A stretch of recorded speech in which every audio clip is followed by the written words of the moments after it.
காலை வணக்கம் மக்களே. இங்கே பாருங்கள், நம்ம செடியில் 2 ரோஸ் பூத்துருக்கு. ஏற்கனவே ஒரு 3 ரோஸ் பூத்துருந்துச்சு, அதை பிடுங்கிட்டோம்.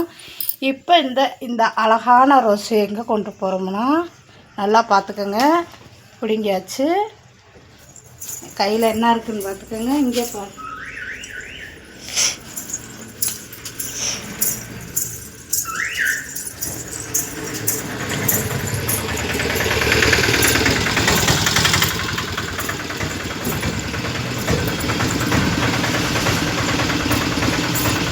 வந்திருக்கோம்னா என் குட்டி தெய்வம் நாகம்மா நான் கோயில் வச்சுருக்கேன்னா அங்கே வந்திருக்கோம். அதுக்கு தான் இந்த ரோஸ்.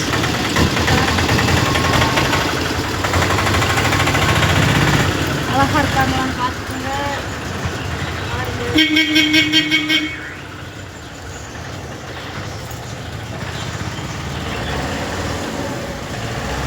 காலையில் டெய்லியும் காலையில் 6 மணி 6:30 விளக்கப்பட்டு இந்த தெய்வம் நான் வச்ச குட்டி நாகம்மா. உங்களுக்கு யாராருக்கு நாகம்மா சாமி பிடிக்கும்னா லைக் பண்ணுங்கள், சப்ஸ்கிரைபர் பண்ணி வச்சுக்கோங்க.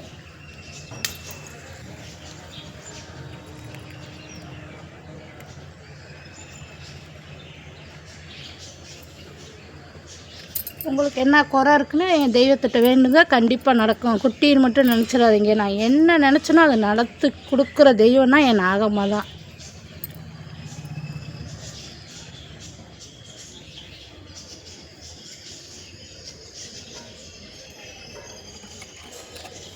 எப்படி ரோஸ் தெய்வத்துக்கு அழகாக இருக்கா? நம்ம பிடுங்கி வச்சாலும் ஒரே நிமிஷத்தில் அது வாடிடும். இப்போ பாருங்கள், அப்படியே அவளுக்கே பூத்தது மாதிரி இருக்கா ரோஸு.